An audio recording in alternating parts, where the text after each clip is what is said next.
ხის სიმაღლე. მეძის ზევიდან კი არ იზომება. ფესვებიდან.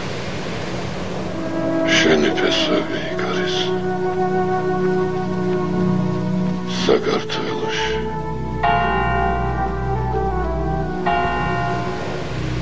შენ არ გემდურებით ჩემო სამშობლო, პირიქით. შენ აქეთ გაქვს სასაყვედურო და სამდურავი ჩვენთან, რომ ასე სულთ მობრძავი მიგატოვეთ, გაგექეცით და ჩვენი ძალა და ენერგია უცხოთა საქმეს გადავაყოლეთ. გვაპატიე და შეგვინდე ეს გაუცხოება. მაგრამ გული არ გაგციებია მამულო, შენთვის მფეთქავი გული. შენი დარდი და სევდა სანთელივით გვადნობს და თუ რამე გვაძლებინებს, ისევ შენს მიწაზე ფეხის დაბიჯების ნატვრა, იმედი. მხოლოდ ჩვენი ცრემლით დასოლებული სასთუმალია ამ სიყვარულის უტყვი მესაიდუმლე და კუთხეში სასოებით დაბრძანებული მუგეშით მზირალი ხატები.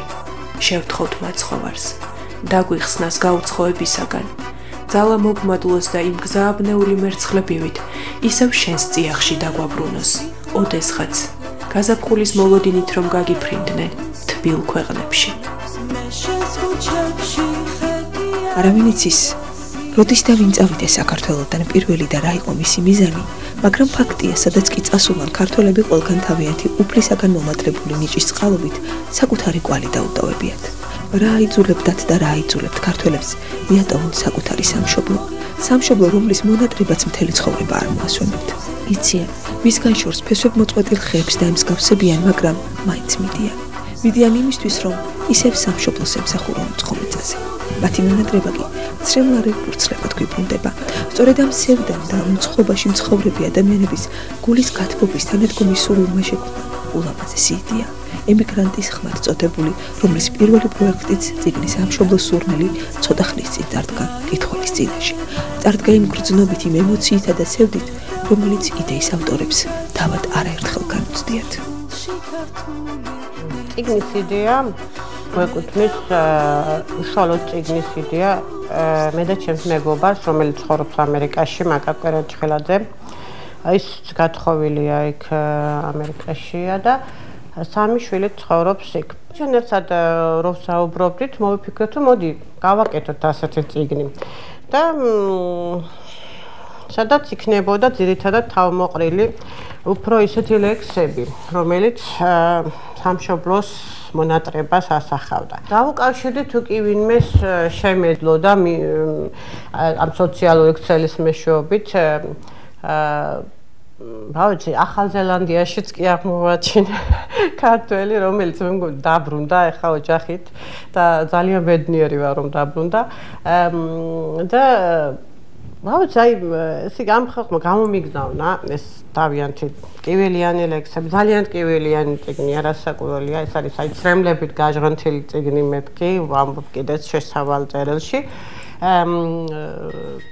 ავარჩიე იქიდან, რომელიც მართლა ყველაზე მეტად უფრო ეთანხმებოდა ამ თემას.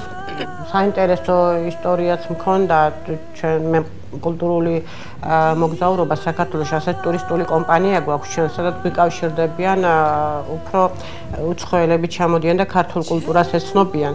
მაგრამ იყო ჩვენთან ასეთი ტურისტი ჩამოსული, რომელსაც ფესვები ჰქონდა ქართული და ეძებდა თავის წინაპრებს, ლეონ დუმბაძე. ეს იმდენად, რა ვიცი, ისეთი სული შემძვრელი ისტორია იყო და თვითონ ეს ფაქტი, როგორ იპოვა მან საკუთარი ალალი, ბიძაშვილი, მამინდაშვილები, ну საოცრება იყო და ბედნიერი ვიყავი, რომ ეს მოხდა და გავაკეთეთ, რომ ეს კაცი ხელახლა დაიბადა ფაქტიურად.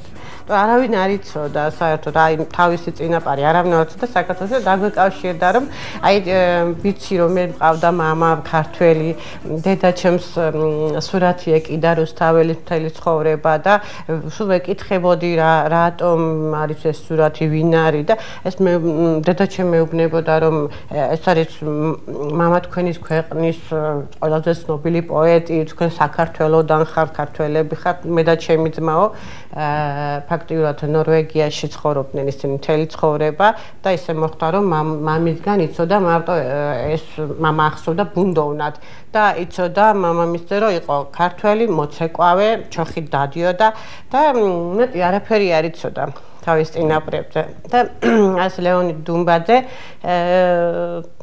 აღმოჩნდა რომ იყო მთელი სულით გულით ხორცით ყველაფრით ქართველი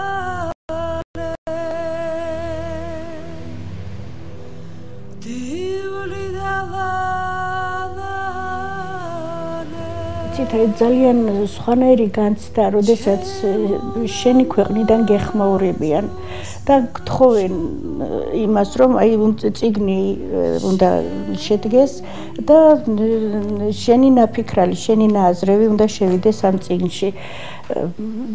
სხვანაირი ტკივილიანი განცდა და თან სიამაყის განცდად, რომ შენ სამშობლოს არ დავიწყები ხარ შენ სამშობლოს ახსოვ ხარ შენი ნაფიქრალი შენ სამშობლომდე მივა მე ვისარგებლებ თქვენი ამ გადაცემით და ძალიან დიდი მადლობა მინდა გადაუხადო ამ პროექტის ავტორს თაკოლომიძეს აი ამ იდეისთვის აი ამ პროექტისთვის ამ წიგნისთვის 43 ქვეყანაში გაფანტული ემიგრანტების თავმოყრა შეძლო 43 ქვეყნის ქართველი ემიგრანტი გააცნო საქართველოს ძალიან ბევრი უცნობი იყო ძალიან ბევრს არ იცნობდა ქართული საზოგადოება და აი ამ წიგნის საშუალებით მოხდა მათი საქართველოსთან დაკავშირება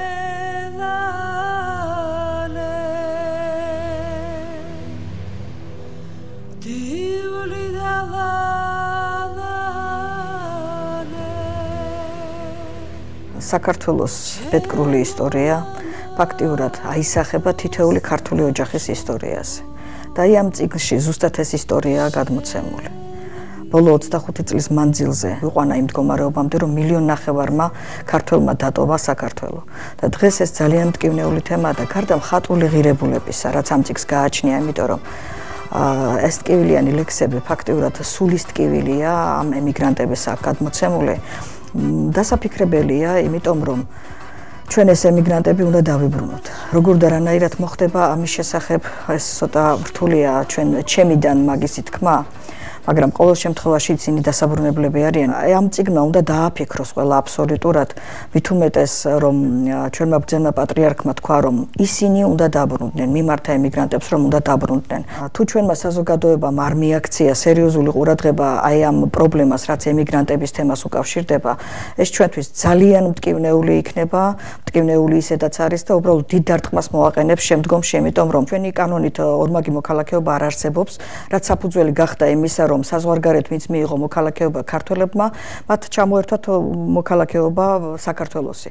და ამ პრინციპი თუ გაგრძელდა, ისინი მათ უნდა დათმონ ან საქართველოს მოქალაქეობა და ფაქტიურად აღარც აქვთ და მიიღონ უცხოეთის მოქალაქეობა და ამ პრინციპით ჩვენ ამ 24,000 ადამიანს დავკარგავთ.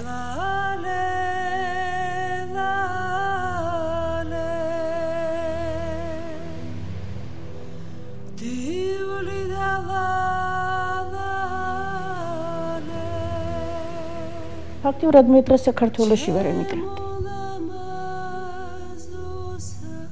არ ვიცი ეს ამბობენ უნდა დაბრუნდნენ ემიგრანტები. როგორ დავბრუნდეთ? ქართველობას კი ვერ წამართვე, 5-ჯერ რო წამართვა მოქალაქეობა, მე მაინც ქართველი დავრჩები, მაგრამ ჩემს უკან ჩემი შვილები და ჩემი შვილიშვილები არიან. მე თუ ვერ დავბრუნდი, ხო ისინიც ვერ დაბრუნდებიან. მე ჩემ შვილებს წიგნები მიმაქვს აქედან შვილიშვილებს ვასწავლი ქართულად მეტყველებენ ქართულად წერენ ქართული ლექსები იციან არ მინდა საქართველოს დავავიწყო არ მინდა რომ დავავიწყო ის რომ ისინი ქართველები არიან და მიყვეთავ ფესვებს მიჭრი ფესვებს რომ არ დავბრუნდე და არ დავაბრუნო ცარიელი სიტყვებით დაბრუნდნენ ემიგრანტები ამით არაფერი არ გამოვა ერთადერთი ვინც მართლა ფიქრობს ჩვენს დაბრუნებაზე, ვისაც მართლა ადარდებს ჩვენი ბედი, ჩვენი უწმინდესია, მისი გვწამს, რომ ისი ლოცვა კურთხევა, რა ვიცი, იქნება მართლა დაგვეხმაროს და დავბრუნდეთ. მათ ადგილს ჩვენ გვიხმეთ დარჩენილ და ობლებად ქართველ ქალს, ნუ აქცევთ უცხოშვილთ მშობლებად, მოგვიხმე ბედკრულნი, სამშობლოს ნატრულნი, ჩაგვიკარ შენს გულში ჯავრისგან დახრულნი, დროებით წამოსულთ კარებს ნუ გვიკეტავ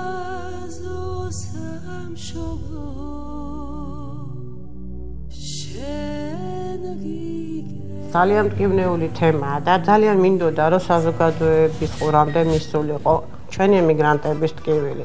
იმიტომ რომ მათ რასაკვირველია მოუწიათ წასვლა საზღვარგარეთ, არა იმიტომ, რომ საკუთარი თავისთვის ეშველათ, მათ ოჯახები გადაარჩინეს, შვილები გადაარჩინეს. რა ვიცი, ძალიან ბევრი დადებითი და უარყოფითი მხარე აქვს, ხო, ამას ყველაფერს არის ოჯახები დაინგრა კიდეც ამის ნიადაგზე, მაგრამ არის ის, რამაც მართლა ბევრი ოჯახი გადაარჩინა, ხო? და აი ეს ხალხი რამხელად კიველს ატარებს, რამხელად ამცირებას იტანენ. ყველაფერი ეს არის, აი, რა ვიცი, მართლა უნდა დაფიქრდეს ამაზე საზოგადოება, მართლა უნდა დაფიქრდეს ამაზე მთავრობა, საქართველოს მთავრობა, რა შეიძლება და როგორ შეიძლება ჩვენი ემიგრანტებისთვის, რომ შეუმსუბუქოთ ჩვენ მათ ეს სატკივარი.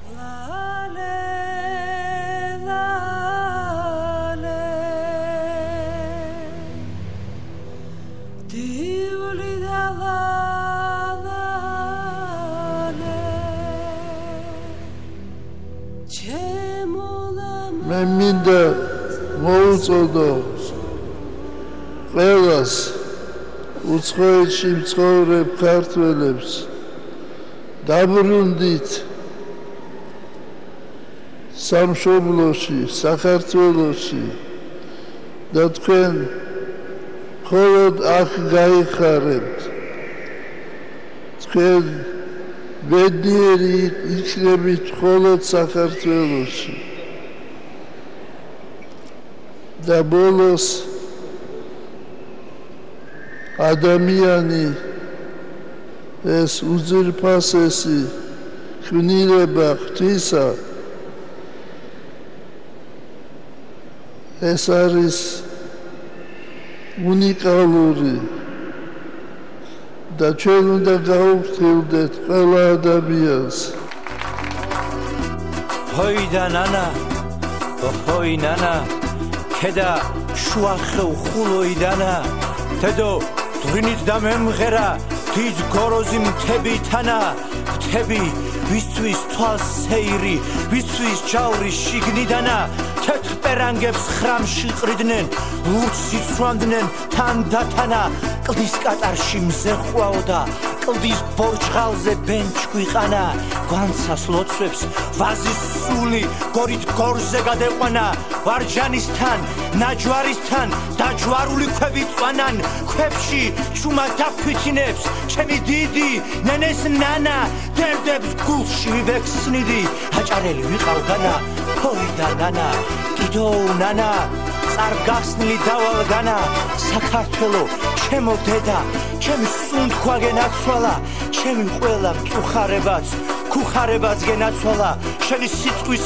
სიცოცხლისთვის ხიხაძირში ყვავაც ვგავარ შენი ჭერის სიმაღლისთვის მარადით შიულ რან დავყავარს შენი რჯულის საჯილდაოდ სხალთას ვრეკავ სარებს მთავარს ერთ ძირვენახს სულ გირგავდი ყავდა გირგავ დღეს და ხალაც ითითგულე რომ ამ ფერი აჭარელი ყავდი განა შენი სიშოაკას მე დავგულები ისევ ვიხილავ მოგეპარები ბედერ პესმებზე გადაცეული შენი სიშოაკას